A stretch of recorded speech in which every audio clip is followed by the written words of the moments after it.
자, 요번에 이제 살펴볼 것은 이제 그 유럽 중심으로 사회사 관련된 내용을 볼게요. 그래서 사회사 관련된 내용은 이제 거의 안 나왔는데, 다만 이제 그 예전에 역교동 그 예문에 6.8 운동이 좀 있었어요. 그래서 6.8 운동이 하도 유명하니까 한번 그거 보고, 그다음에 그 이단 논제했던지 뭐냐면 그 흑인 그 도화선이 됐던 어 흑인 민권 운동 관련된 내용도 보고요. 그다음에 이제 여성 운동 관련돼서 한번 또 보고 해서 이제 끝마치도록 하죠. 자, 6.8 운동에서 이제 618 페이지 내용 볼게요. 서양사 강좌.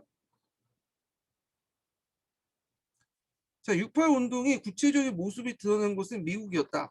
그러니까 저는 냉전체제에서 자본주의 청정이자 경제적 풍요를 마음껏 누렸던 미국에서 기존 질서를 뒤흔드는 새로운 흐름이 어, 형성됐다는 것이 일견 모순이었다.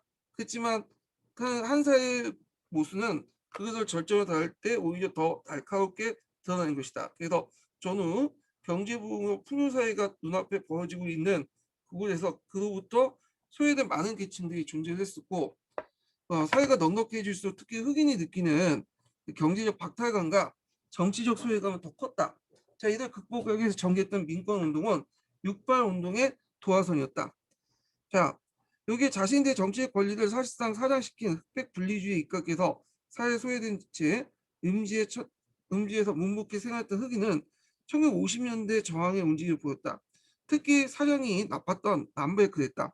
1955년에 그 알라바마의 몽고메리에서 흑인 여성이 로사 파크스가 흑인 여성 로사 파크스가 버스에서 자신의 좌석을 백인에게 양보하지 않는다는 이유로 체포되었다. 자, 이때 남부에서는 남부 11개 주에서는 지금 크루즈법이 있어갖고 그 당시 흑인이 앉은 좌석들과 백인이 앉는 좌석 구별을 시켰거든요. 그런데 이제 흑인 여성들이 백인들이 앉는 좌석에 앉으니까 버스 기사가 저쪽 가라 했는데 거부를 했던 거야.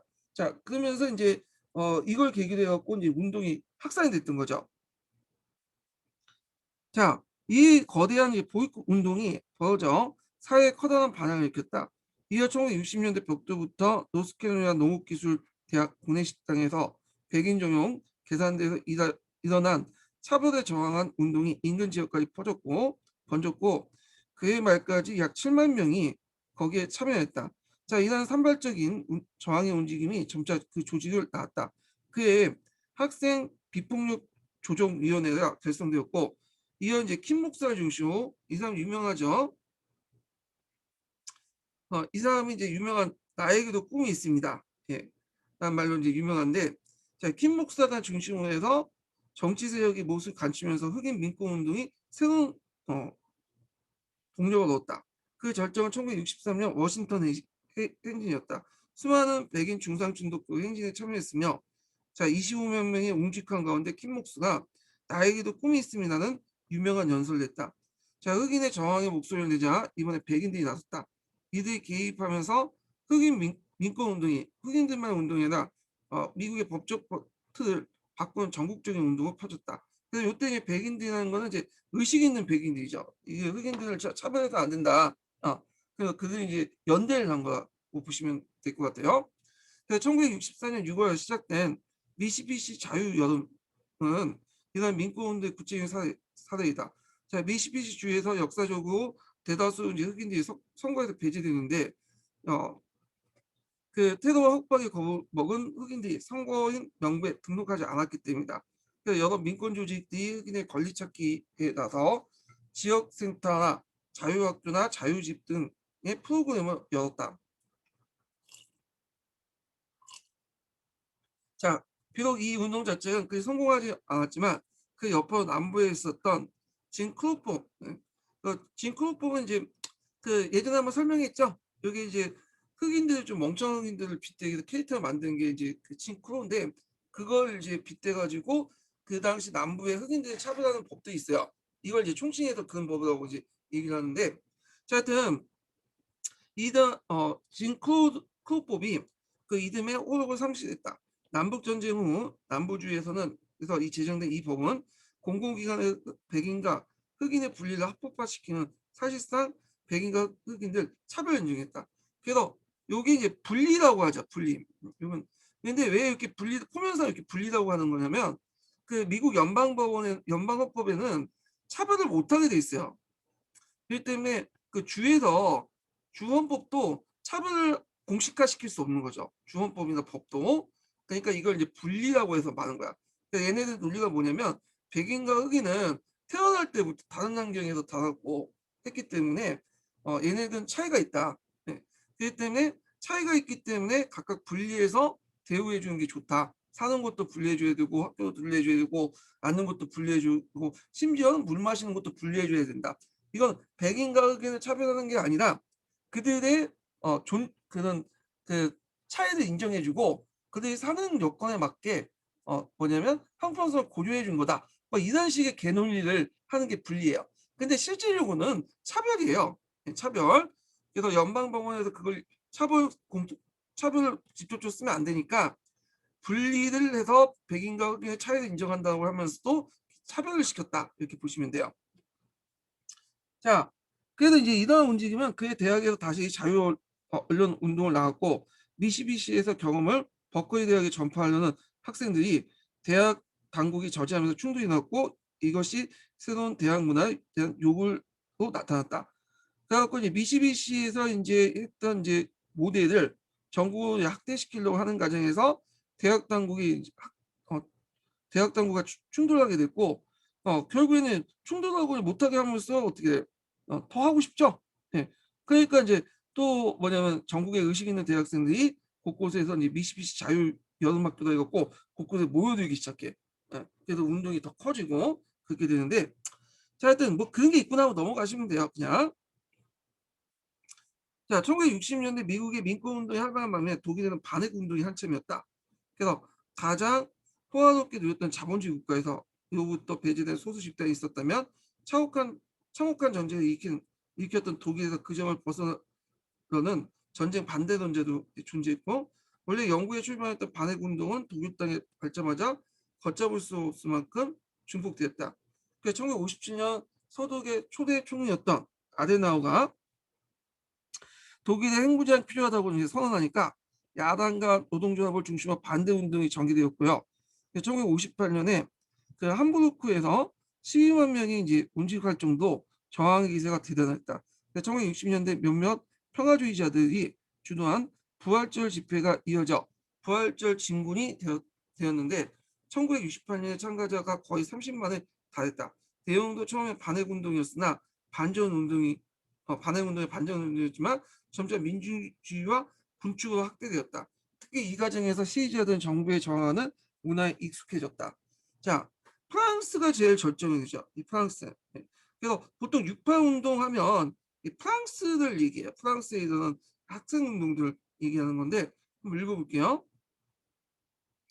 프랑스에 이미 나중에 불어닥친 학생 운동을 예고했다. 1966년에 스트라스부르의 대학생활의 비참함과 그것을 치유하는 몇 가지 방식 라는 긴 제목의 팜플릿이 발표되는데 이는 바로 대학에 대한 저항 운동이 형성된 걸 보여줍니다. 그러니까 대학이라는 곳이 기성 권력의 어떤 상징으로 여겼던 것 같아요. 그 당시 대학생들은요.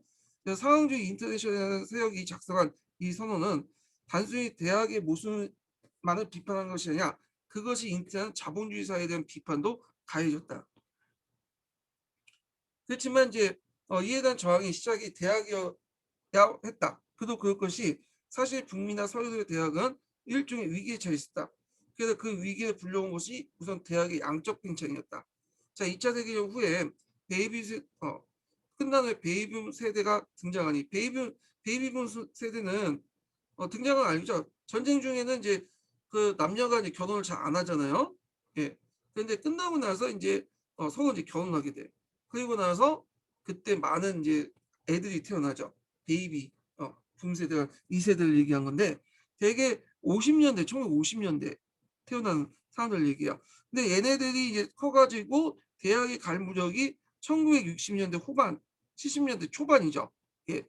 그래서 이제 이렇게 해서 이제 뭐냐면 어 이렇게 이제 베이비 세대들이 대학에 들어가게 되는데 이때 대학교가 이제 커졌나 봐. 누구나 이제 개나 소나 다 들어갈 수 있도록.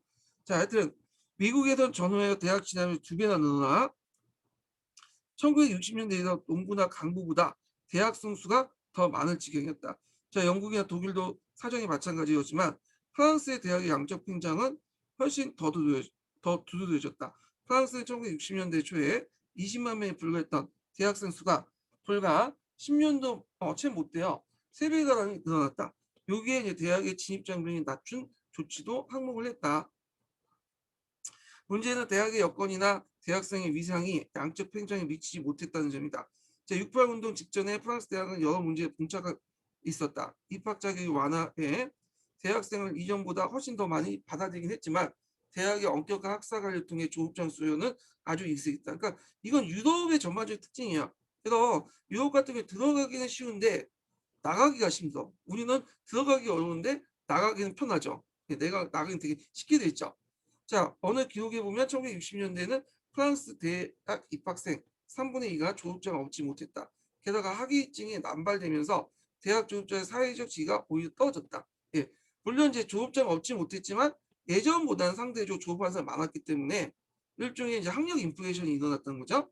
자, 이런 대학의 이제 사회적 역할과 학문의 이제 성격 변화에 대한 의문을 이제 이어졌고 이에 대해 대학생의 불만이 쌓여가면서 학내 갈등이 심화되고 1968년에 프랑스의 그 뜨거웠던 그 오를 이끌었다. 자, 그래서 이 내용들 파악을 해두시고요. 거기에 신자파가 있는데 한번 읽어보세요. 그냥 예. 신세대 대학문고 이제 읽어보시고 자, 그다음에 그 당시 이제 그 반전 운동이 많이 일어났어요. 특히 이제 베트남 전쟁 때 반전 운동이 일어났죠. 그래서 이제 그걸 한번 읽어볼게요. 이 부분을 여기 이제 두 번째 달라 볼게요. 자, 이때 이제 베트남의 경우에 이제 좀 더 복잡한 양상을 보였다. 1954년 프랑스의 식민 지배에 벗어난 베트남은 일시적으로 제국주의부터 해방된 듯이 보였다. 하지만 1960년대 이후 미국은 베트남 공화국을 은밀히 지원하기 시작했고 1964년 통킹반 사건을 빌미로 노골적으로 군사 개입을 나섰다. 통킹반 사건 외워두시고요. 베트남에 파견된 미군의 수가 크게 늘어나서 그 미국의 제국주의 침략에 비판한 목소리도 높아졌다. 이거는 뭐 베트남 전쟁 자체가 명분이 없어요. 일단은 미국이 이제 그 남베트남 같이 부패한 정권들을 도와주고 그랬잖아요. 그냥 명분 없는 싸움이었어. 6.25 전쟁 같은 경우에는 그 북한의 침략 때문에 일어났기 때문에 이제 대응하는 차원이기 때문에 명분이 있기 때문에 그 미국을 비롯한 많은 사람들이 도와줬잖아. 많은 국가들이. 근데 그 미국 같은 경우에 이제 베트남 전쟁은 이제 명분이 없고 제국주의 침략 전쟁에 욕을 많이 얻어먹었어요. 그래서 영국이나 프랑스, 유럽 국가들은 아예 그냥 도와주지도 않았어. 파견도 안 했죠. 자, 그래서 1965년 봄에 민주사회를 위한 학생 조직이란 본거지였던 미시간 대학에서 베트남 전쟁에 반대하는 농성 토론회가 개최되어 상당한 반항을 불러일으켰다. 자, 많은 젊은 학생들이 모여 반전 운동의 가능성을 보여줬고 부활절 주말에는 워싱턴 반전의 행진이 이어져 반전 분위기가 확산되었다. 자, 민주사회를 위한 학생 조직은 이거 뭐 단체 나오지는 않겠지만 노란색 형광펜 쳐놓을게요. 자, 민주사회 위해 학생 조직은 존슨 민 정부의 베트남 군사 개입을 단순한 대외 정책의 결과만 간주되지 않았다.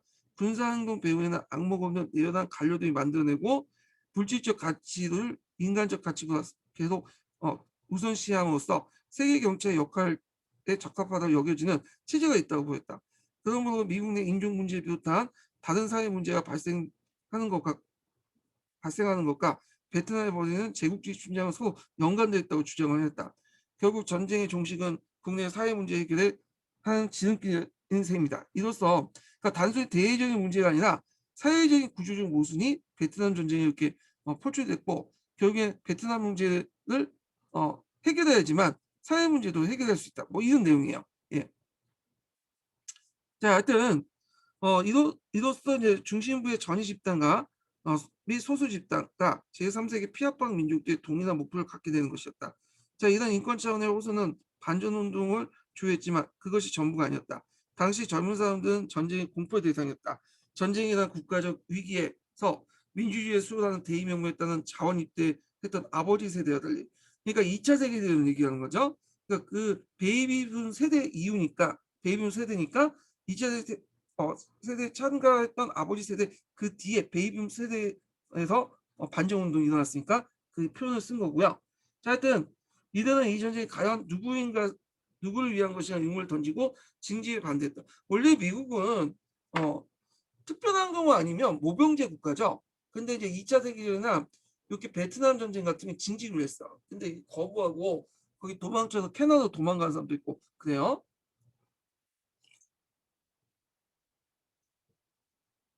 자, 그다음 베트남에 파견된 군인 수가 많아지면서 징집 대상이 확대되자 징집 거부는 점차 운동의 주요 어, 그 운동차원으로 발전했다. 자, 많은 젊은이들 징집을 피하기 위해서 모든 수단을 강구했고요. 신체 훼손이나 해외로부터 이주가 마다하지 않았다.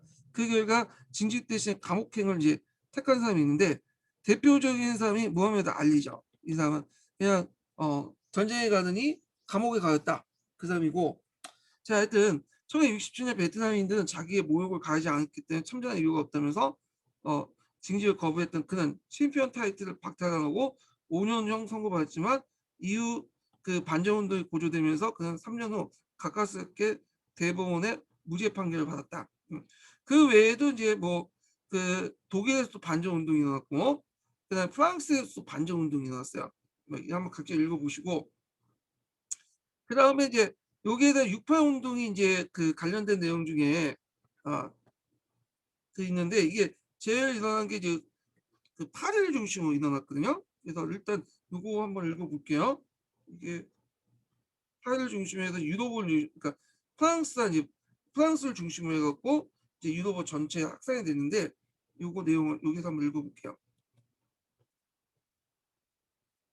여기부터 해갖고 되게 내용 많네. 네, 여기만 읽을게요. 너무 많아. 응. 자, 1968년 베트남전의 여진이 시작됐고 1월 30일 날 베트남군은 남베트남의 전면적인 공세를 가했는데 이른바 구정공세가 시작됐다. 이거 좀 외워두세요. 구정공세가 뭐냐면 우리가 지금 추석이 있잖아요. 우리도 근데 마찬가지 베트남이나 이런 데서 추석이 있어. 아, 추석이 아니라 구정이니까 이제 제가 말을 잘못했네요. 예, 추석을 낸 게 아니라 여기 보면 이 구정공세가 뭐냐면 우리나라도 이제 그 1월 1일에 때 1월 1일 구정 있죠. 구정 연휴가 있죠. 우리나라도 이제 음력선으로 신정이 있고 구정인데 베트남도 마찬가지예요. 베트남도 이 구정이 연휴가 있어요. 그래갖고 이 구정 연휴 때 그 북베트남하고 남베트남 베트콩이 모여가지고 요 날은 좀 한 2, 3일 정도는 쉬자. 구정 연휴 때 쉬자. 이렇게 약속을 했어. 그래놓고 이제 뭐냐면 남베트남군이나 이제 그런 사람들 이제 휴가 가고 미군도 이제 좀 경계가 좀 느슨한 상태에서 좀 쉬고 있는데 북베트남군이 이제 약속을 깨고 베트콩과 함께 그 당시 미국과 베트남군을 공격했어요. 예. 그래갖고 이제 주 도시 지역을 공격을 했거든요. 그 미국 대사관도 공격을 하고. 근데 초반에 잘 나갔어. 근데 이제 곧바로 남베트남과 미군의 이제 연합을 해갖고 이제 다시 반격을 박죠. 그래서 결국엔 실패했어. 그래서 북베트남군이 실패를 했는데 문제는 이 과정에서 그 당시 그 기자들이 그 장면을 찍었던 거야, 사진을. 그래서 그 당시 그 호치민에 있는 미국 대사관도 있죠. 그 미국 대사관의 그 전투 장면이라든지 그다음 미군들이 좀 몇 개 총을 맞고 이제 쓰러졌거든요. 그걸 찍었어.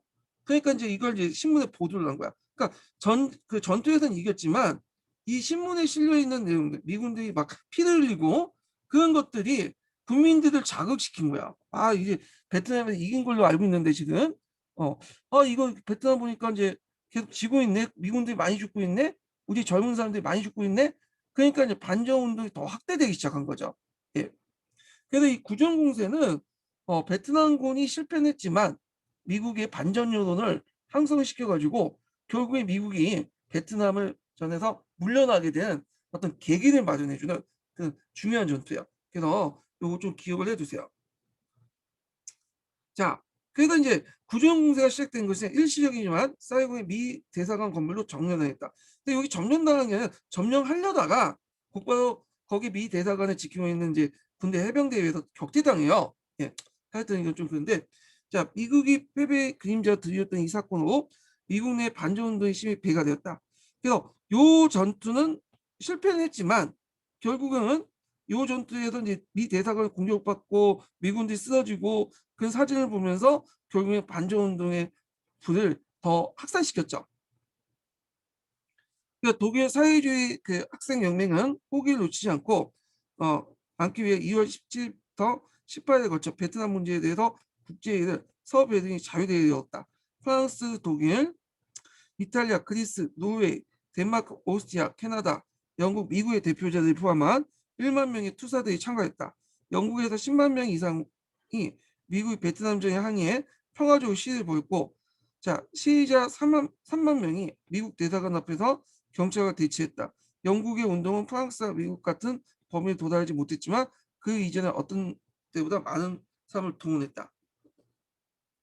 그 다음에 1968년 4월에 독일 학생운동의 지도자였던 두축회가 총격을 받았으나 가까스럽게 죽음을 맞았다. 학생 시위대는 암살 조조대 배후 언론으로 슈프리노를 지목하여 이 회사를 공격했다. 그래서 파리, 런던 및 뉴욕, 버클리 등지에서 국제적인 동조 시위가 일어났고 국내에서는 그 5월 연방회의에서 비상조치법을 통과하면서 대학가 시위가 더욱 고조가 됐고 그 절정이 대학가 시위가 절정이 됐던 것이 파리 5월 혁명이야. 예, 여기 한번 읽어볼게요. 자, 이미 이제 대학의 문제, 파리 대학의 문제는 예전부터 아까쯤에 문제가 있었죠. 양쪽 팽창됐고 그로 인해 질적 저하가 일어났고 프랑스 대학생들이 이제 불만을 갖고 있었다고 했어. 근데 이제 앞에서 이제 독일이나 미국이나 영국의 반전 운동들이 그 영향으로 이제 이런 것들이 또 폭발해 나와요. 또 영향을 받아서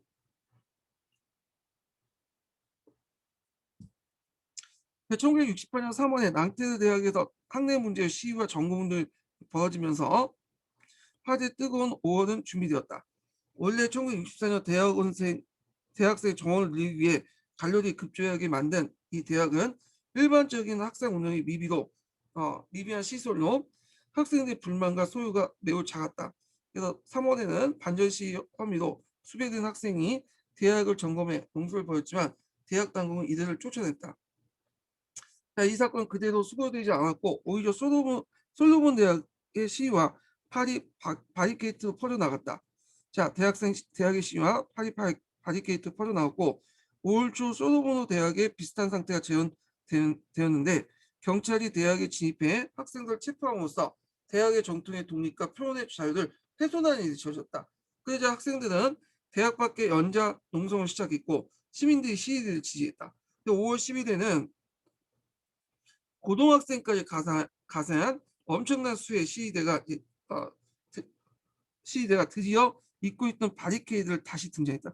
이 바리케이드는 언제 했죠? 7월 혁명, 2월 혁명 때 많이 사용했는데 나중에 이제 그 나폴레옹 3세가 파리 시위를 계획하면서 시가전을 못하게 이제 방사형으로 이렇게 계획도시 만들어놨죠. 그래서 없어졌는데 이게 이제 잊혀졌던 이제 추억의 바리케이트가 이때 다시 등장한 거야. 그래서 파리 시위대 물결로 뒤덮이자 정통적인 저항 세력이었던 공산당과 노동조합이 가세했다. 자, 르노 자동차 회사를 비롯한 대기업 총파업이 이제 있다고요. 자, 그 다음에 학생들은 노동자와 함께 투쟁한 노학연대라는 생각할 수밖에 없었던 이런 그 학생과 노동자들이 함께 투쟁하는 노학연대라는 생각할 수 없었던 일이 일어났던 것이다. 자, 시대가 고대했던 드골 정권의 퇴진이 임박한 것처럼 보였다. 그러나 실질의 권력과는 아무런 상관없는 일종의 현상이었다. 드골은 독일의 나라가 그곳에 주둔하는 프랑스군의 충성심을 확인한 후 곧바로 5월 8일에 합법적인 국가는 물러서지 않는다 하면서 입장을 고수했고 결국에는 노동자들의 총파업으로 새로운 정권을 맞을 것 같았던 5월의 혁명은 금세 지휘 면려했고 탄압도 받고 이제 해체됐죠. 예. 그래서 이제 이 세대들 이제 그 저항했던 그런 세대들 보통 68세대라고 하죠. 프랑스의 그런 시 68세대에 관련된 내용인데 뒤에 좀 뭐 미국도 있고 이제 여기 막 그 관련된 내용인데 반정 운동이 있는데 각자 읽어보세요. 예. 그래서 시험 문제 나올 것 같진 않은데 예전에 6.8혁명 관련된 내용이 한번 언급됐기 때문에 이게 좀 중요하기 때문에 한번 좀 시간 좀 남고 해가지고 읽어봤어요. 예. 자, 여성운동은 넘어갈게요. 그러면 뭐 새로운 사회운동인데 여성운동 내용을 볼게요. 자, 몇 페이지 펴보시냐면 몇 페이지야 이게 633페이지. 그러니까 634페이지네요. 예, 634페이지 볼게요. 여성운동.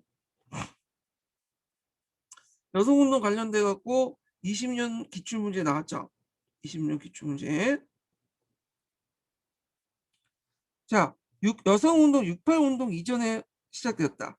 이미 이제 1949년에 보고락의 제2의 성을 통해서 요거 꼭 기억을 해두셔야겠죠. 네, 요거 기출문제 나왔어. 요게 유명한 말이 있죠.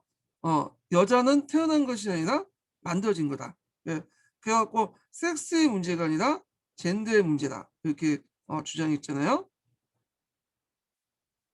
생물학적 성이 아니라 사회적 성을 이제 강조했다는 게 있죠.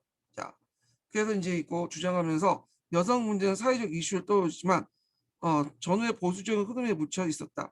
가부장적인 흐름에 대한 저항과 성혁명의 영향으로 1960년대 새로운 여성 운동이 이제 배태되었고, 자, 요때 이제 여성 운동은 이제 뭐냐면 자유주의 페미니즘 2세대, 3세대 흐름이에요.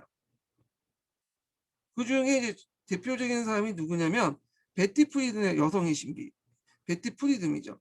이 사람은 예전에 시험 문제 나왔고 그 사람이 쓴 여성의 신비 나왔죠. 베티 프리든은 자유주의 페미니즘의 대표적인 사람이면서도 한편으로는 이제 뭐냐면 뒤에 좀 등장한 레디컬 페미니즘, 급진적 페미니즘의 어떤 시적격 호시의 역할이야. 그러니까 일종의 방향점을 제시해 줬던 사람이거든요. 자, 그래서 여성의 신비라는 저서를 통해서 가부장적 사회 질서에 대한 도전을 촉구했다. 그래서 예전에 여성운동이 정치적 권리에 집중했죠. 보통 이제 1세대 페미니즘 보죠. 자유주의 페미니즘 1세대. 네, 그래서 선거권 확대에 이제 집중을 했죠. 자, 거기에 있다면 이제 사회적 해방을 추구하기 위한 거다. 남편과 아들에게 목매이지 말고 자신에게 의미 있는 걸 찾아라 하는 게 그녀의 핵심 주장이었다. 자, 이에 동조하는 여성들이 1960년대에 일어난 성해방 등 대항 문화를 합리해 여성의 사회적 해방을 시도했다. 그 결과 동일임금법과 성차별 금지법 속속 통과했다. 그래서 여성들은 이제 이에 그치지 않고 피임과 낙태 허용을 관심을 가졌고 이때부터 이제 요걸 계기로 해갖고 급진적 페미니즘이 등장해. 레디컬 페미니즘이 등장하죠. 예.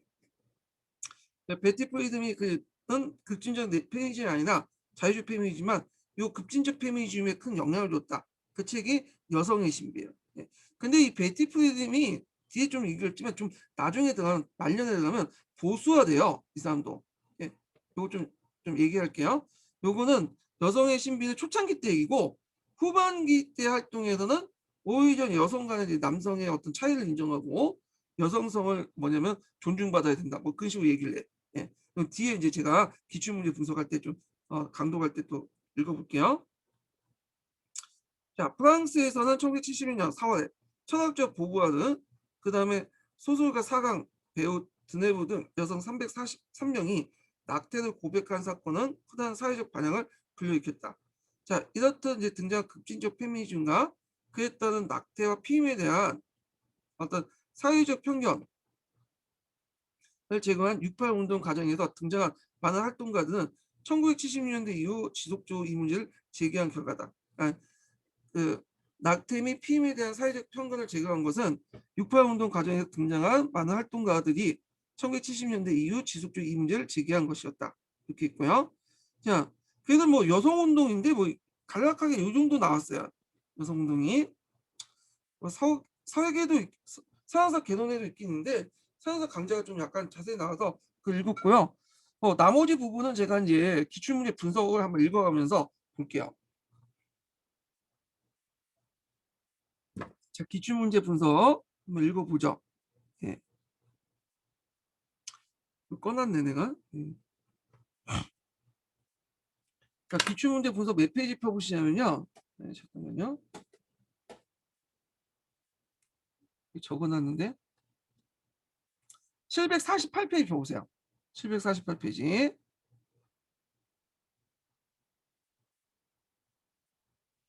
음.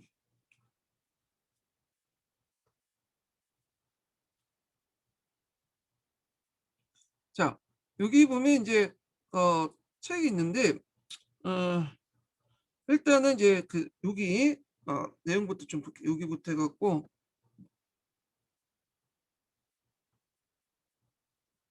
여기까지 한번 읽어 볼게요. 예. 여기 이제 문제가 이제 있는데 요 문제는 기존에 이제 서양사 개론이나 서양사 강좌가 지금 못 풀어요. 그래서 요 정도는 풀 수 있어. 요거는 제가 문제 아니까 이제 얘기하는 거예요. 제2의 성이라든지 창병권 운동 같은 거는 이제 풀 수 있거든요. 교과서에도 있고 서양사 개론도 있고 강좌도 있는데 이 공통된 비판이 있죠. 요 부분은 어 이거는 그 기존의 서계나 서강좌에서 풀지 못해. 이거 제가 이제 어디에서 답을 찾았냐면 그 여성학 관련된 책에서 찾았어요. 여성학 관련된 책을 찾고 요게 이제 답이 맞을 거야 아마. 왜냐면 그 출제 교수님이 말했던 답이거든요. 예. 그래서 좀 약간 이건 좀 약간 역사학이 아니라 여성사도 아니죠. 여성학, 사회학 관련된 문제인데 참 좀 그런 것 같아. 일단 자 여기에서 이제 그 가와 다의 예문은 페미니즘, 아, 그 자유주의 페미니즘이고 다는 이제 실존주의 페미니즘. 이게 뭐냐면 가는 이제 그 뭐와 관련된 건 여성의 참정권 관련된 운동을 얘기하고요. 참정권 운동을 얘기하고 요거는 이제 자유주의 1세대에 관련된 거죠. 자유주의 1세대는 여성의 어떤 법적인 어떤 권리, 정치적 권리 이런 것들을 주장했던 세대야. 자, 그다음에 요 다의 예문은 이제 앞에서 언급했던 베티 프리든이라는 사람 있죠. 네, 여기 베티 프리든이라는 사람의 그 내용이에요. 그 여성의 신비라는 그 책인데 이 사람은 제2세대에서 3세대 그 자유주의 페미니즘이에요. 페미니즘이고 그다음에 보부아라고 아시죠? 예, 그 보부아가 이제 실존주의 페미니즘 제2의 성을 주장했던 좀 약간 경향이 달라요. 자, 그러면 일단 이제 자유주의 페미니즘에 대해서 좀 볼게요. 대개 이제 페미니즘의 성악을 얻은 세대가 1세대 페미니즘이 자유주의 페미니즘이야. 얘네들이. 자, 여기 이제 내용을 좀 보면 자, 자유주의 페미니즘 관점은 메리 옵스터의 크래프트의 여성 권리 옹호, 존 스튜어트 밀의 여성의 종속 등 19세기 때 여성 참정권 운동 입장을 수용한 것이다. 그들의 이제 주요 논지는 여성이 예속하고 있는 일련의 간섭적 법적인 제약들이 여성의 공적 영역 진입과 성공을 방해하고 있다는 것이다. 자, 이 사회에서 여성이 본성적으로 남성보다 지적 신체적 능력이 떨어진다는 거짓된 믿음이 팽배했기 때문에 학교 법조계 노동시장에서 여성의 부당한 차별을 받고 있다는 것이다. 따라서 젠더 정의를 위해 먼저 게임의 규칙을 공평하게 만든 다음에 여성에게도 그 공적 영역에서 성공할 수 있는 기회를 남성만큼 줘야 된다. 그러니까 이제 우리 젠더 정의는 이제 사회적 성이죠. 예. 자, 그래서 이제 법적인 평등, 제도적인 평등을 내세웠던 게 자유주의 페미니즘. 그래서 이 자유주의 페미니즘 크게 이제 제 1물결, 2물결, 3물결로 나눠요. 그래서 이 1물결은 제도적인 어떤 편견을 없애고 2물결과 3물결은 여기에 보면 간습적인 게 있죠. 간습적인 것들 그리고 사회 간행적인 것들의 불평등을 타파하기 위한 운동이죠. 자, 그러면 1물결 볼게요. 자, 이거 일목결 자유주의 페미니즘 일목결 고전적 페미니즘이라고 해요. 여기부터 이제 페미니즘이 시작됐어요. 자, 19세기부터 1950년대까지 페미니즘 운동과 이론의 발전을 지칭하며 영국과 미국에서 가장 활발히 일어났다. 그래서 19세기 때 여성다움이 수동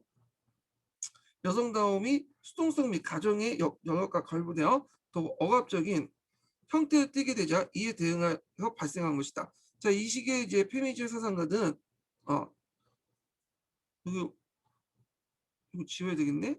예.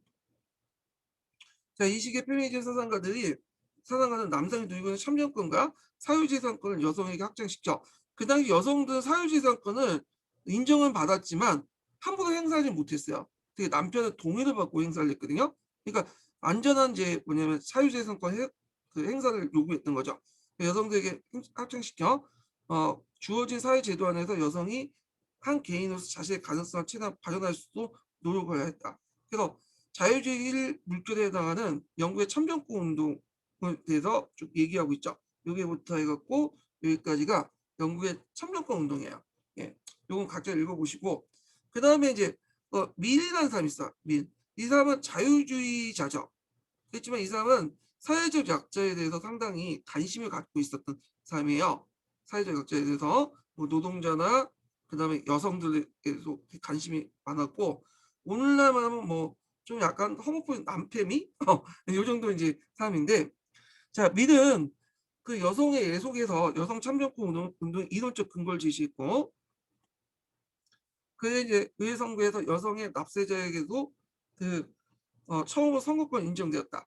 그래서 이제 그 1870년대 거의 매년 여성 참정권 법안이 하원에 도출되었으나 여성의 투표권이 정당 정치에 미친 영향이 크다는 등의 이유로 반대가 많았고 결국에 1884년에 제3차 선거법 개정에서 또 인정되지 않아 운동의 정책에 들어섰다.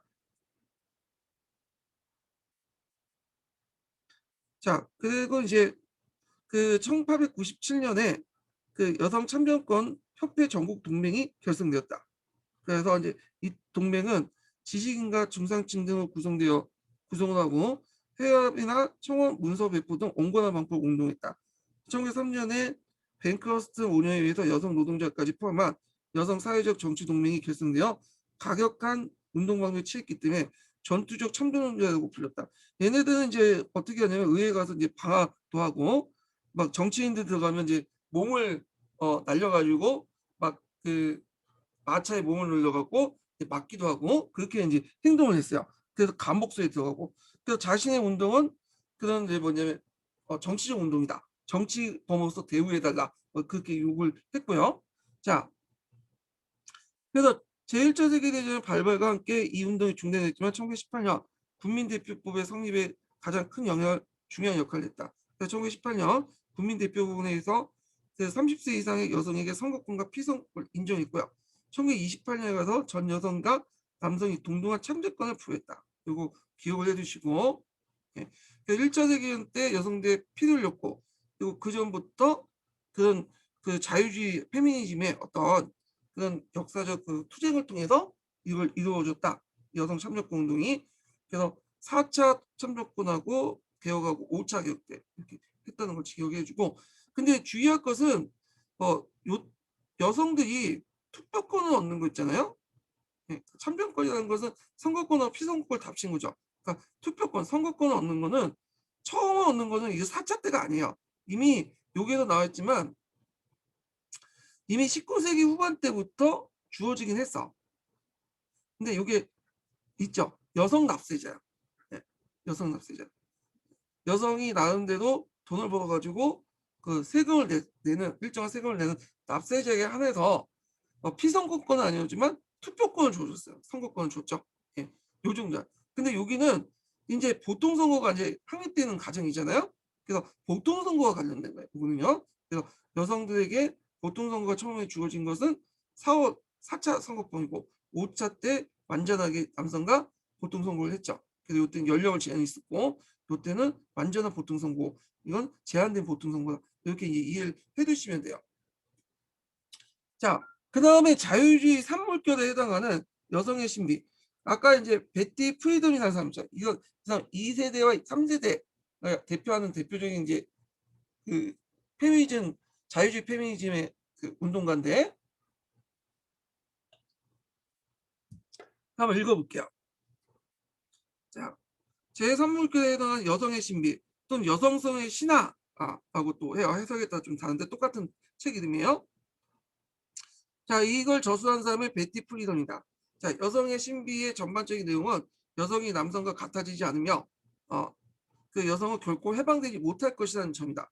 그러니까 오늘날 이제 마찬가지로 이제 그거 비슷하죠. 탈코 운동이라고 이제 탈코세 운동을 하죠. 그래서 이제 머리 밀고 빠박하고 예. 그래갖고 이제 해야지 남성하고 동일해야지만 여성이 해방될 수 있다. 그러니까 이제 이거는 좀 뭐랄까 여성성을 포기하고 남성화되는 것을 이제 해야지만 해방을 할 수 있다. 요런 논리야. 예. 지금 이제 탈코세 하는 애들 비슷한 논리들이죠. 예. 그러니까 베티 프리드는 이 책을 능력 있는 미국의 그 여성이 자신의 활력과 능력을 어떤 의미 있는 일을 추구하지 않는다면 그 여성들은 남성의 시각을 의식해 꾸민 노동과 하장을 하는 거죠. 예. 꾸민 노동과 비생산적 일과 파괴적 사랑으로 자신의 활력을 낭비할 것이다. 그러니까 남성에 매달려서 소모적으로 남성이 끌려서 결혼해서 거기 파묻히는 사랑, 얘네들 파괴적 사랑으로 묘사를 했고, 꾸민 노동은 남자들에게 잘 보이기 위해서 하장하는 거, 이걸 이제 비생산적 일 같은 것들 얘기했죠. 그걸 벗어나야 된다 이거야. 그러면 어떻게 해야 되겠어요? 꾸민 하장도 안 하고 결혼도 하지 말아야 되겠죠. 뭐 아니면 결혼하도 동등한 관계도 하든지. 그러나 여성의 신화는 또 여성 내부에서도 비판을 받게 돼요. 그래서 정통적인 아내와 어머니의 역할에 만족을 얻지 못한 부유주와 이성애자, 고학력 백인들, 여성들의 관점에 반영됐고, 하류층 여성이나 유색인종 여성들의 입장을 도외시했다고 비판했다. 근데 이 여성성 신화가 출간되고 나서 베티 프리든이 노년에 음, 프리든이 제2단계라는 걸 썼어요. 여기에는 이쪽하고 좀 달라. 경향이 완전 달라져요. 그래서 출간하면서 종전의 입장과 전혀 다른 모습을 보였다. 정통적 여성의 사고방식과 행동 양식을 문화적으로 여성적으로 모사하고 그걸 유동성, 유연성, 개인간의 감수성이라는 점을 강조했다. 또한 남성적인 모습으로 도구적, 기술적 합리성을 기초한 위계질서고 권위적이고 엄격한 가제지향적 지도를 강조했다. 그래서 여성을 벗어나는 주장 대신에 종종 여성성을 버리고 남성과 동화하자는 그 주장 대신에 이렇게 여성적인 거와 남성적을 나누고 각 차이를 인정하자는 거야. 예. 그래서 자신이 여자라는 사실을 인정하는 것이다. 예전에 여성성을 버리고 남성화 됐는데 여자가 가지고 있는 건 그대로 인정하고 남자가 가지고 있는 건 그대로 인정하자. 그래서 그녀는 이때는 여성이 평등을 획득하기 위해서는 남성성과 차이점을 부인할 필요가 없다는 것이다. 그러니까 남자와 똑같이 그 머리를 밀고 그 다음에 남자 똑같이 이제 뭐 담배를 피거나 술 담배 하고 그렇게 할 필요 없다는 거야. 그래서 그 여성의 신비가 여성에게 그대 여성성을 극복하는 측면만 반면에 제2단계 여성들에게 그대 여성다움을 그대 포용하고 차이를 인정하고 평등을 외쳐라. 뭐 이렇게 주장해줘. 그래서 두 개의 대립된 의견인데 요즘에 이제 우리나라에서는 그 앞부분을 좀 강조하는 것 같아. 요 부분 베티 프리든이 여성성의 신비, 여성성의 신화 관련된 내용 있죠? 이게 옳다 그르다 얘기는 안 할게요. 예, 그 얘기하면 남녀간 갈등이 유발할 수 있으니까 그냥 전 객관적 팩트만 알려드리는 거예요 지금.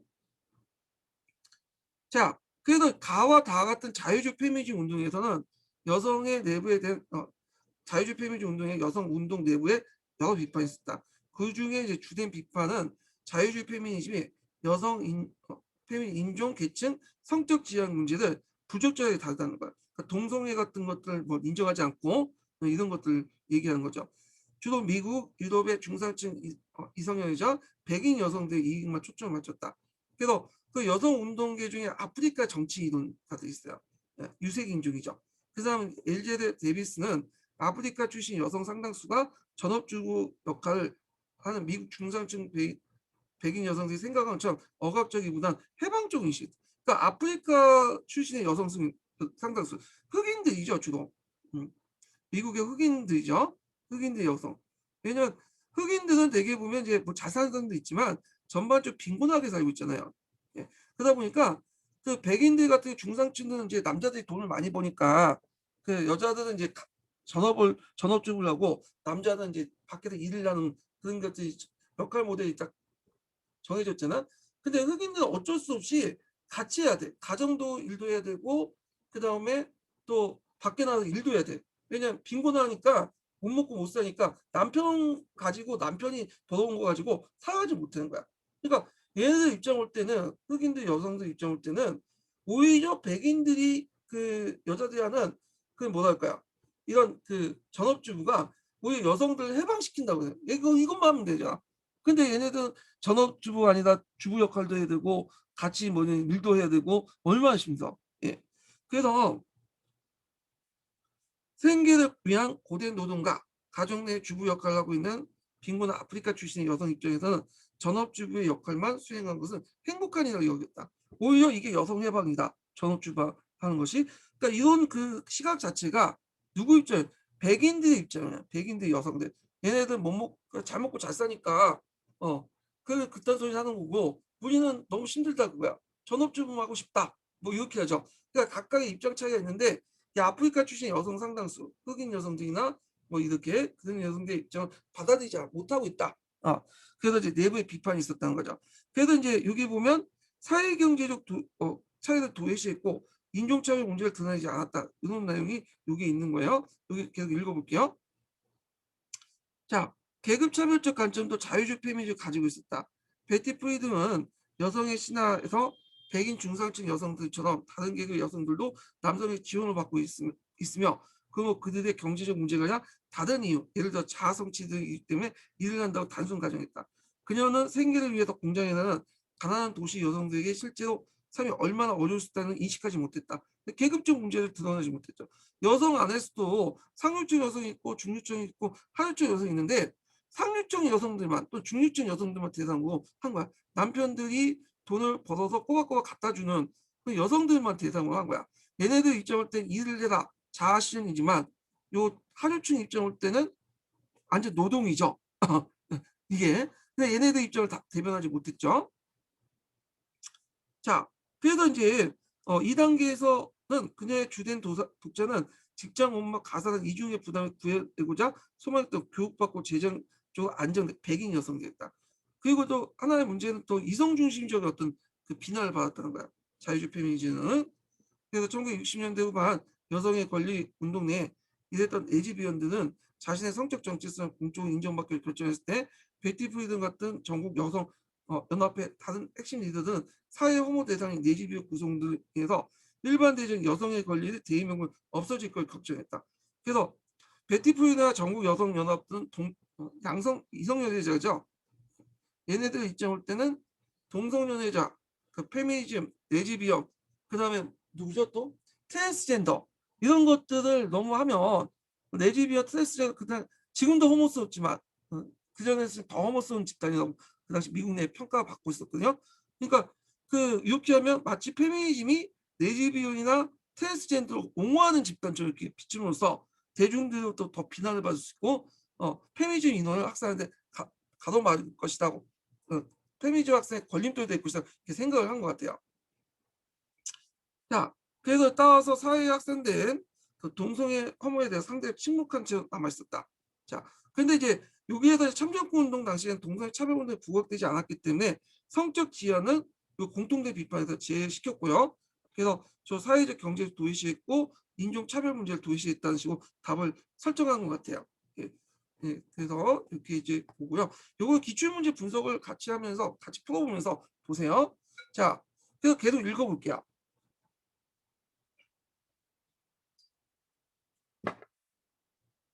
자, 공통된 비판 중에 가해 예문에서 보이는 단식이나 국회 방화 사건, 그래서 여성운동의 급진적 가격하다는 내용이 있다고 답이 될 수 있다는 의견이 있는데 주의할 것은 이제 이런 의견은 페미니스트 성향의 그 출제자 입장에서는 성인주의 감수성이 부족하다고 저는 생각하거든요. 이거는 여성운동 내부의 시각이 아니라 외부의 시각이죠. 예.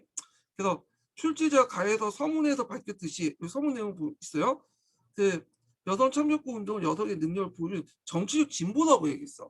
그러면 이때 이제 진보하는 과정에서 단식을 하고 방화를 하고 이런 것들 가격하다? 이거는 비판적 시각이 아니겠죠? 진보라고 했는데 당연히 긍정적 의미를 뒀잖아. 예. 그래서 이렇게 이제 이런 뒤에 기술된 급진적 국회의사당 방화 등 일련의 내용에 긍정적 의미를 두는 것이다. 따라서 급진적으로 가격하다는 말은 답이 될 수 없다. 예. 자, 그래서 이제 이렇게 이제 보시면 되고요. 근데 이제 참정권 운동을 했던 애들도 좀 문제가 있는 게 뭐냐면 얘네들 자체가 참정권 운동을 통해서 참정권 얻고 나서는 목적 달성을 했잖아요. 어느 순간에 요조수녀로 바뀌었어요. 변화, 요조수녀로 변했고 자신이 페미니스트라는 걸 불려준 꺼져 있어. 그래갖고 이제 1세대 그 고전적 페미니즘은 당시 뒤에 후대의 페미니즘 역사 여성 운동가로 비난을 받게 돼요. 예. 그래서 이물교, 상물교처럼 가부장적 사회에서 여성다운 비판까지 이루지 못했다. 예. 그래서 제도적인 것들만 내세웠지 2세대, 3세대 물결처럼 가부장적 사회에서 여성다움을 비판하는 것까지는 나가지 못했어요. 오히려 여성성을 계속 강조했고 자신이 페미니스트가 아니라고 이제 강조를 했고, 그리고 요걸 달성하고 나서 오히려 여성성으로 다시 돌아갔죠. 요조순으로. 그래갖고 여성 운동 안에서도 그걸 되게 비판이 많은데, 요건 제가 답을 적어놓지 않은 게 뭐냐면 이물결과 삼물결이 일물결을 비판 내용이야. 자유주의 페미니즘을. 그래서 적어놓지 않았고요. 자, 그래서 있고, 그래서 여기 공통된 비판에 들어가 있지 않아요. 예. 그 다음에 이제 여기 보면 실존주의 페미니즘 관련된 내용이에요. 시몽드 보부아의 제2의 성이죠. 그래서 이제 이렇게 있는데, 자, 실존주의 페미니즘 장폴 사르트의 실존주의 바탕으로 여성의 타자성의 의미를 이해하고자 했다. 이 책에서요.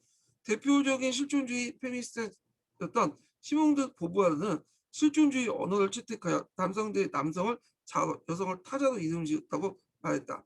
만일 타자가 자아에 대한 위협이라면 여성은 남성의 위협적인 존재이다. 그러면 남성이 계속 자유롭기를 바란다면 타자인 여성을 억압하여 자신에게 종속시켜야 한다. 태어날 때부터 여성은 타자로 남성이 다르게 구별짓고 남성보다 열등해지는 가정의 논한책이 제2의 성이다. 원래는 그 사회화된 성, 젠더로 이제 하는 그 가정들을 얘기하죠. 자, 이 책에서 여성은 여성으로 태어난 것이 아니라 남성이 주체로 하는 문명에서 2차적으로 만들어진 존재다. 그래서 여성은 태어난 것이 아니라 만들어진다. 그러니까 여성이라는 존재는 섹스가 아니라 젠더다. 사회학적 성을 이제 주장을 했죠. 그리고 서문에서 오늘날 여성은 여성적인 것이라는 신화를 무너뜨리고 있다고 썼으며, 제1장은 여성은 이렇게 만들어진다는 청머리에서 상황은 여자도 태어나지 않는다. 네. 그래서 잠깐만요. 상황은 여자도 태어나지 않는다. 여자도 되는 것이다. 라는 구조에 있다. 그래서 여자로 태어나는 게 아니라 만들어진다 이 말이죠. 여자의 특성이나 능력은 모두 생리적 조건과 형상과 설명하여 남자에게 종속된 존재라고 생각했던 남성 본의의 여성론을 반박하고 실존론적 철학과 사회사적인 분석을 종합하여 아내나 어머니로서 생각이 얼마나 조작되어 뭔가를 역설하고 여성의 자유로운 미래의 모습을 시사하고 있다. 예, 이렇게 이제 보시면 될 것 같아요. 그 외에도 페미니즘과 자유주의와 지금 자유주의하고 지금 실존주의 페미니즘만 얘기했는데, 그 외에도 레디컬 페미니즘도 있고요. 안티 에코 페미니즘도 있고, 그 다음에 유색인종 페미니즘 있고, 되게 다양해. 예. 그래갖고 여기는 뭐 시험 문제 나온 것들만 좀 언급을 했어요. 그래서 여기 보면 그 자유주의 페미니즘, 급진적 페미니즘, 마르크스 페미니즘, 유색인종 페미니즘, 실존주의 페미니즘, 에코 페미니즘 여러 가지 얘기가 페미니즘이 있죠. 그래서 이제 페미니스트는 뭐라고 하냐면 100명의 페미니스트에게는 100개의 페미니즘이 있다. 그래서 페미니스트에게는 다양한 이제 페미니즘이 있다는 식으로 얘기를 하고 있는데, 뭐 이렇게 이제 하고 있고요. 요즘에 뭐 여성사하고 여성학 같은 거 관련된 문제가 많이 나올 것 같긴 해요. 요즘에 젠더 갈등이 좀 약간 문제가 되고 있잖아요. 예. 자, 그래서 이제 이렇게 해서 간단하지만 이제 여성학과 관련된 페미니즘과 관련된 내용을 좀 분석을 얘기를 해드렸고요. 자, 그리고 이제 오늘 이제 여기에서 이제 서양사 끝이에요. 네, 드디어 서양사 끝났어. 자, 그럼 다음에 동양사는 뭐 할 거냐? 네, 제가 좀 설명을 해드릴게요. 동양사는 책을 설명해 드릴게요. 뭐 다 아시겠지만 동양사 개론, 예, 구판 있고 심판 있죠. 최근에 심판 있고 심판 할 거고요. 그 다음에 어, 한이중을 합니다. 한이중. 한국을 위한 중국사. 근데 한이중이 좀 요약이 잘 돼갖고 좀 문장도 깔끔하고 해갖고 한이중을 기본으로 해갖고 읽고요. 보조로 해서 동양사 개론을 할 거예요. 없는 내용을 하고, 그 다음에 이제 다른 책도 있죠. 뭐 서가 그 강자 중국사라든지, 그 다음에 또 요번에 이제 근현대사 책 있죠. 근대 중국사, 근현대사 한다. 근대 중국사, 근현대 중국사. 요 내용은 각자 보세요. 여기까지 하기는 너무 시간이 많이 걸려. 그리고 가끔 시간 문제 나오는 데서 이거 보기도 좀 뭐 소도회가 보기에서 요 5권 책을 다 읽는다는 건 좀 시간 낭비인 것 같아. 그냥 틀리면 되는 거죠. 뭐 소득에 못 맞춘다고 해서 학교가 떨어지는 건 아니죠. 그래서 동양사 계통과 한의중을 이제 좀 보고 그리고 좀 약간 플러스 해갖고 이제 심화 교재 있죠. 국수형 심화 교재하고 그리고 심화 교재하고 그 다음에 국수형 심화 교재하고 그 또 이렇게 이제 볼 거예요. 그 다음에 또 하나가 이제 뭐 상을 보는 아시아사 있죠. 동아시아 아니 아시아사 요걸 이제 할게요. 그래서 동양사 계통과 한의중을 한 다음에 상을 보는 아시아사를 따로 이제 강독을 좀 할게요. 요걸 그리고 이제 있고 그 다음에 이거 끝난 다음에 뭘 하냐면 동아시아 교과서 있죠. 동아시아 교과서. 동아시아 교과서를 이제 강독을 하겠습니다. 다 강독 못하고 미래인을 가지고 강독할 거예요. 미래인을 가지고 강독할 텐데 근현대사 부분만 강독할게요. 되게 동아시아 교과서가 근현대사 부분이 많이 나오거든요. 그래서 그걸 좀 많이 나오다 보면 좀 약간 그 관련된 내용들이 많이 나와. 예. 그래서 그 직접적 문제는 아니지만 서로 연관된 문제들이 나왔기 때문에 동아시아 교과서 그 미래에는 교과서 가지고 한번 근현대사 부분만 강독하고 일본사 부분은 예전에 했는데 요즘에 최근에 일본사가 거의 안 나오더라고요. 나오더라도 뭐 중국사 끼워갖고 간단한 문제 정도만 나와갖고 동아시아 교과서 읽을 때 그 근현대사 부분 일본사를 강독을 할게요. 관련된 부분만 강독을 하고요. 정근대사 부분은 제가 예전에 강독한 게 있어요. 아틀란스 중국사, 아틀란스 일본사 부분이 있는데 그걸 이제 보시면 될 것 같아요. 그리고 이거 끝난 다음에 중동사하고 그다음에 어, 인도사하고 동남아시아사하고 아프리카사 이런 것들은 이제 각자 보시고요. 예. 이렇게 해서 이제 끝나게 하죠. 예. 자, 그래서 이제 이렇게 있고요. 다음 시간부터는 중국사를 하겠습니다. 오늘 강의 듣느라 수고하셨고요. 예, 다음 시간 뵙겠습니다. 이게 또 왜 안 돼?